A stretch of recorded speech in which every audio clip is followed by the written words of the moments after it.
but just so you know something about them. But I wanted to give you two different kinds of machine learning systems, a naive Bayesian learning and decision tree learning. Here they are, both on the recommender data set for movies.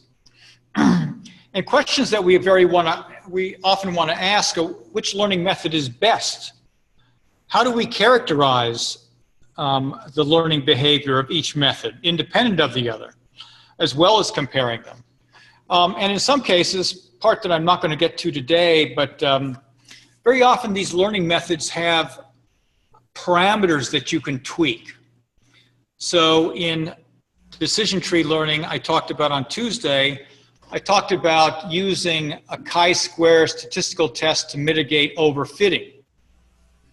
You might remember that. Go back and take a look at the slides if you want to, on where I was discussing prediction of political party given voting records, and talked about how you might mitigate overfitting using a chi-square test when things became independent.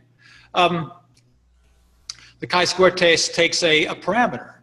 What is your desired level of confidence? Do you want to be 99% confident that this is not arising by chance? Do you want to be 95% confident that this is not arising by chance? 90%. In psychology, they would tell you you're crazy to accept a 50% confidence or a 70% confidence. But in other fields like astronomy, you might be happy with 70% because you just got very little data to go on. And nowadays we have a lot more data. But that confidence level is a parameter that you could use in decision tree induction. And so some of what we're going to be talking about today is relevant to how to pick the best parameter settings for a given machine learning method, although we're not going to talk about it today. It talks about it somewhat in the book. So training and test data sets, which you've seen, we want to test a classifier in data that was not used during training, because if you test on the same data that you trained on, that's typically going to be too optimistic. Some learning systems are capable of memorizing all the data that they saw during training, or some of them. Other learning systems don't memorize the data. They learn general patterns about the data. But even if something is not capable of memorizing the data per se, the results of testing on the same data that you trained on are going to be overly optimistic. It's more realistic that we want to test on data that we did not train on. All right.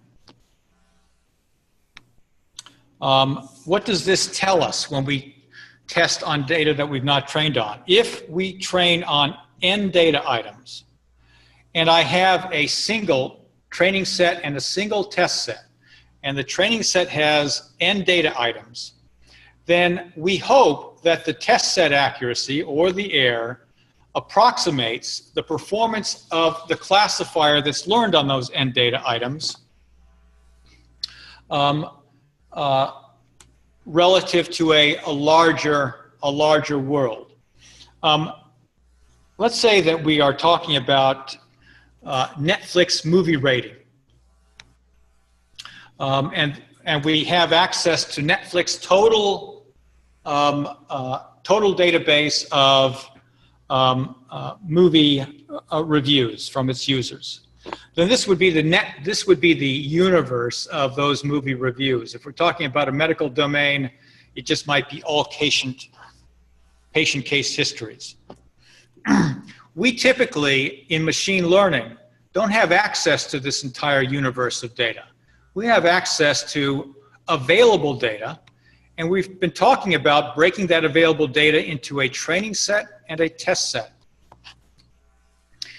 We train on the test set with n items, and we test.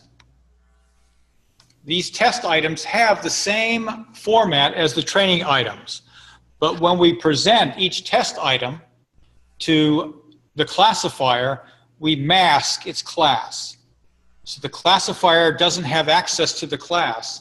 The classifier makes a prediction of class, and then we unmask the class and we compare what was predicted with what's true. And we get a measure of performance, an accuracy, an error rate, something across those, across all the data in the test set. So after training on n data items, we test the classifier on whatever data exists here, and this is typically smaller than the training set. So the training set may be 70% of the available data, the test set may be 30% of the available data. Here's the accuracy, the mean accuracy, suppose, for predictions over the 30% that were in the test set. So this literally represents the accuracy over this test set after training on n data items. But we hope that this accuracy is an approximation, and we hope closer than not, an approximation of the accuracy that the classifier learned over this training set would achieve in a larger universe. Even though we don't see that in our larger universe, we just have that test set. Now, as you might imagine, breaking your available data into a single training set and a single test set is fragile.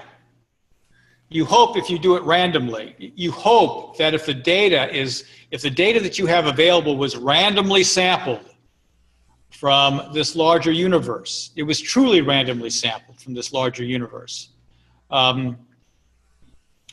through a kind of uniform distribution, you would hope that this measure is a good measure for the accuracy of the classifier in this larger universe. But because of sampling errors, because of breaking this down to a particular training set and test set, the only thing you can really say about this is an accuracy over that test set having trained on that training set.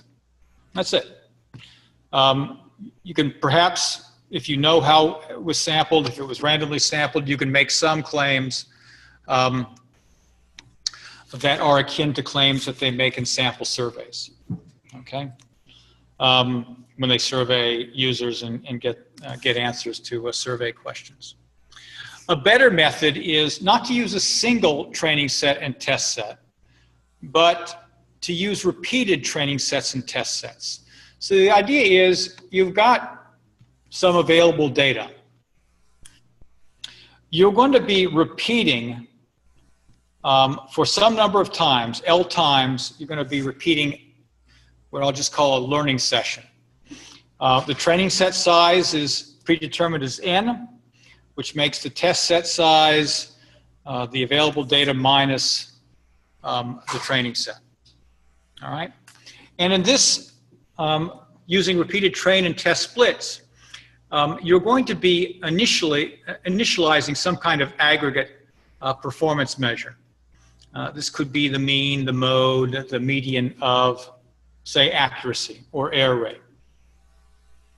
You're going to repeat L times, which is the number of learning trials. You're going to train on randomly drawn n items from the available set. You're going to do it without replacement. You're going to take an item out or mark it as taken out and add it to the training set. And then the test set is going to be the remaining items. You're going to build a classifier from the training set. And then you're going to test or evaluate that classifier on the test set. And I don't literally mean arithmetic addition here. I simply mean that you're going to add the performance of the classifier on that test set with your aggregated performance already achieved. And you're going to repeat that. You're going to do it again. So you're going to train again, but on a different randomly selected n data from the available sample.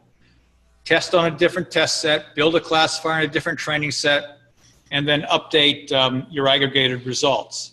And so you just might be summing accuracies here, and in the very end you might be dividing by L and getting the average, as well as the variance. And so this would be what you would essentially get. This is the accuracy over a number of repeated trials. So there's a variance associated with them. after training on n items.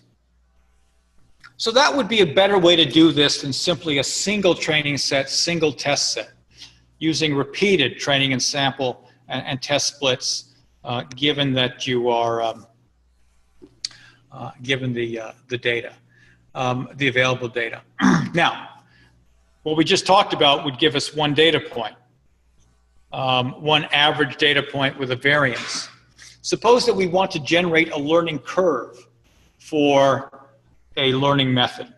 We've got the same variables here, but instead of aggregated performance, we've got a vector of aggregated performances, and these are going to correspond to different amounts of training.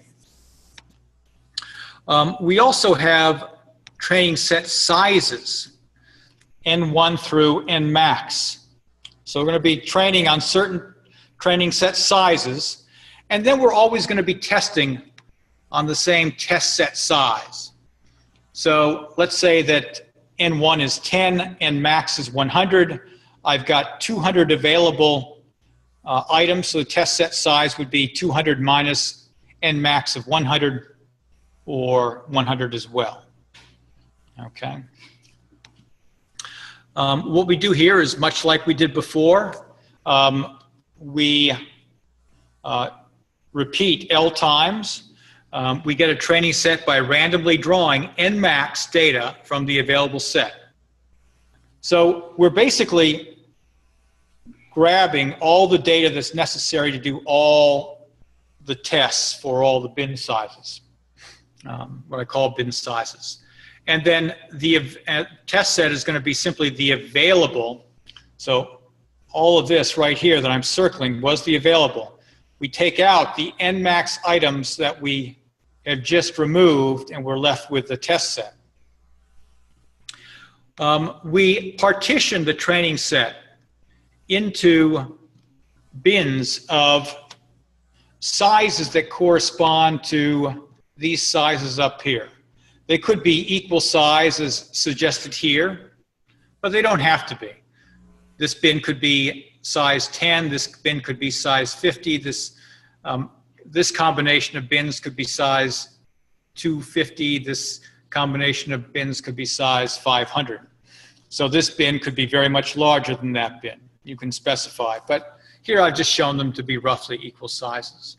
So we take the training data, we break it into bins, and then we repeat max times.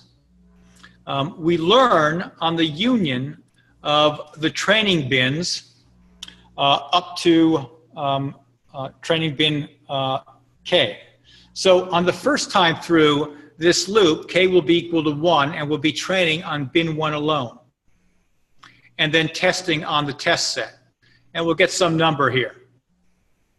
And then the second time through this loop, K equals 1 to max, we'll be training on bin 1 plus bin 2 and testing on this set. And we'll get some number that's going to go into this average. The third time through this loop, we'll be training on bin 1, 2, and 3 union together, testing on this test set, and we'll get some number that's going to go into this average. And so we're going to repeat that.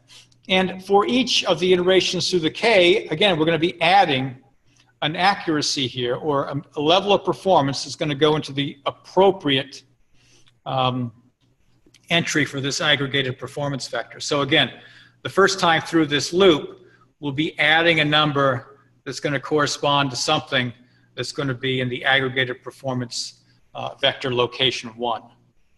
And this is going to result, training on this and testing on this will result in a value of performance measure that will go into vector 2 and vector 3 and vector 4, okay?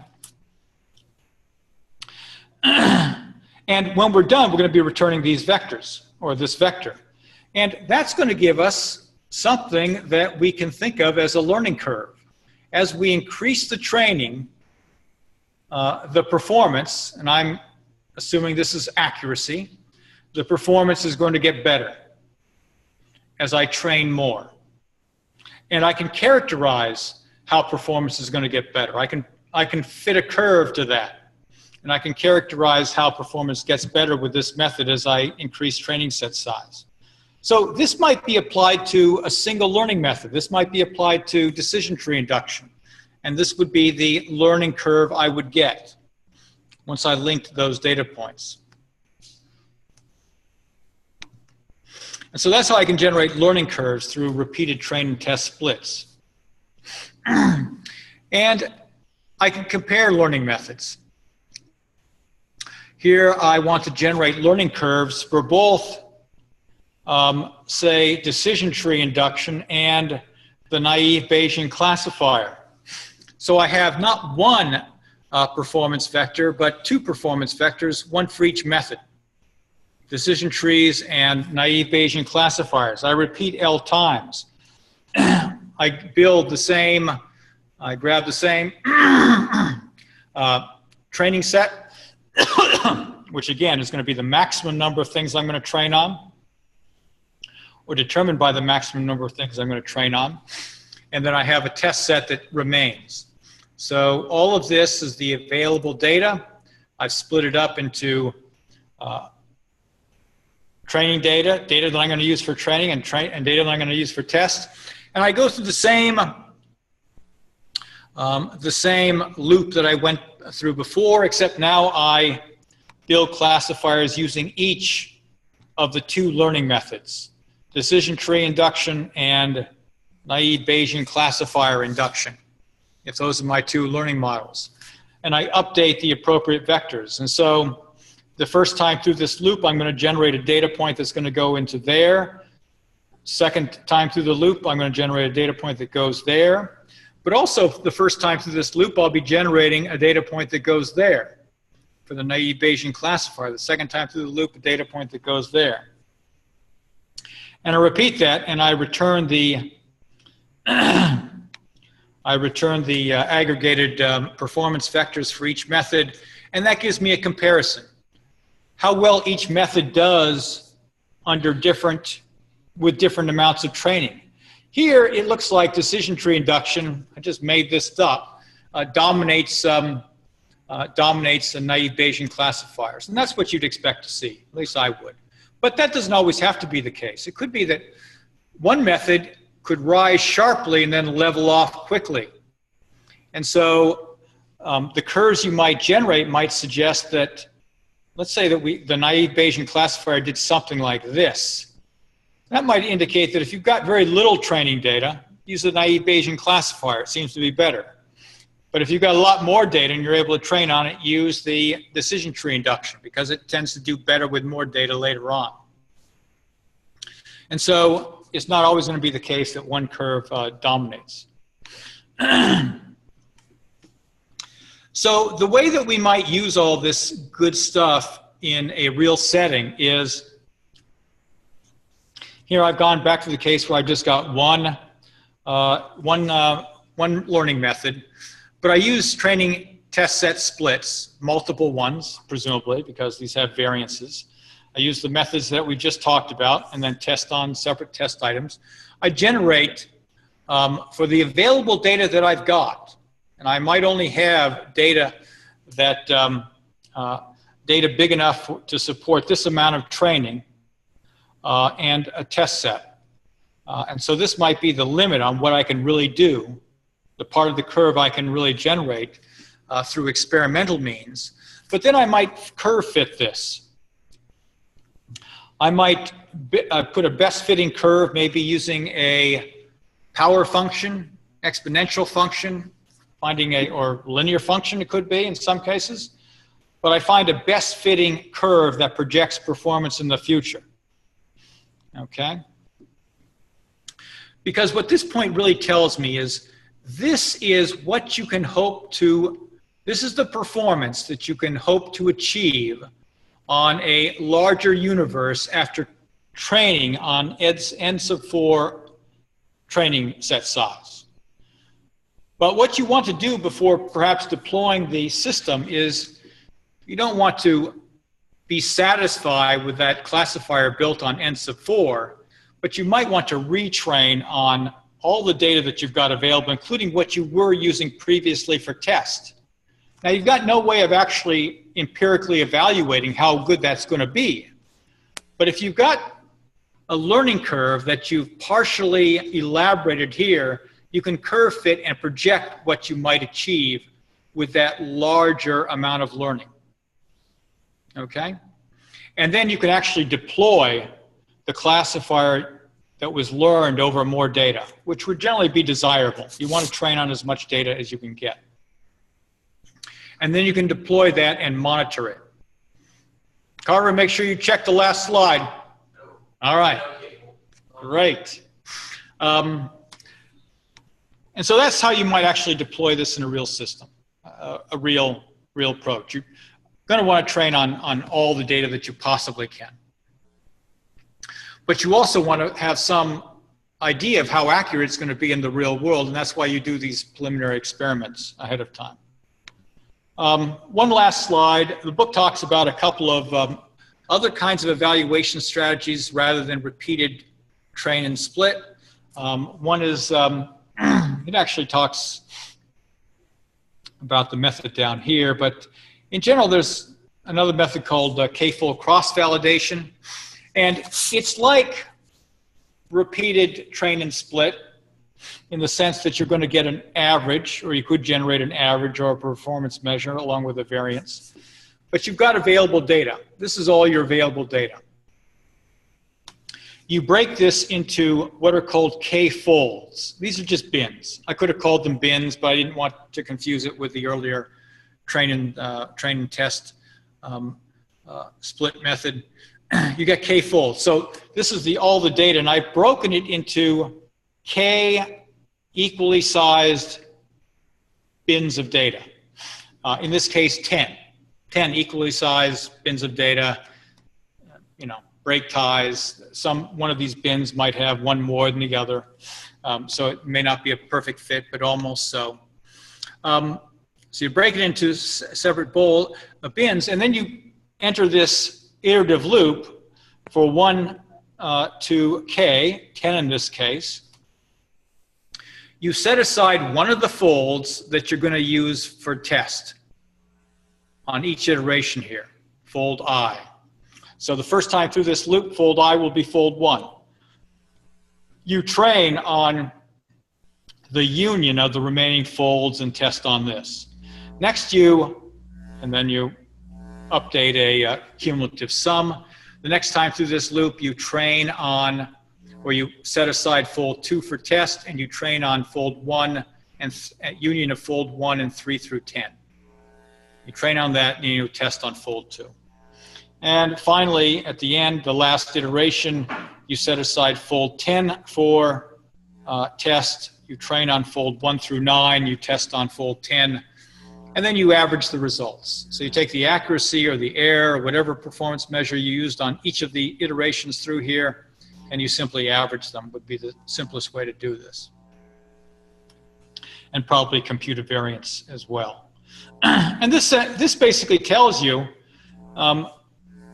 if you've randomized the data ahead of time, this gives you an estimate of how well your learning method, how good classifiers built by your learning method will do when trained on m minus m divided by k data. Okay? In m-fold cross-validation, book calls this leave one out. It's sometimes called take one out. It's just like k-fold cross-validation, except the number of folds is not some constant 10. It's the number of data items. And so each singleton training item is its own fold. And so what you do is you go through, repeat this m times, you take out each item. In turn, each time through this loop, you're going to treat each training data, as something to predict. You're going to want to predict its class. You train on the remaining m-1 items, and you predict on the mth. And you do that m times. So if I've got 4 items, I would select the first item, set it aside, train on the remaining 3, and then see if I can accurately predict the class of that item that I set aside. And you repeat that again for the second item and again for the third item. So you train on you leave one out, meaning you set it aside as test, you train on the rest, and then you predict the one that you left out. But you do that for every item in the set. And this is generally regarded as the best way to exploit all the data that you've got available to you for purposes of generating an accuracy level. You're either going to be right or wrong on each trial, but you can average those and get an accuracy over all M test items. Make sure you understand this. It is covered in the book as part of optional reading, but I would expect you to know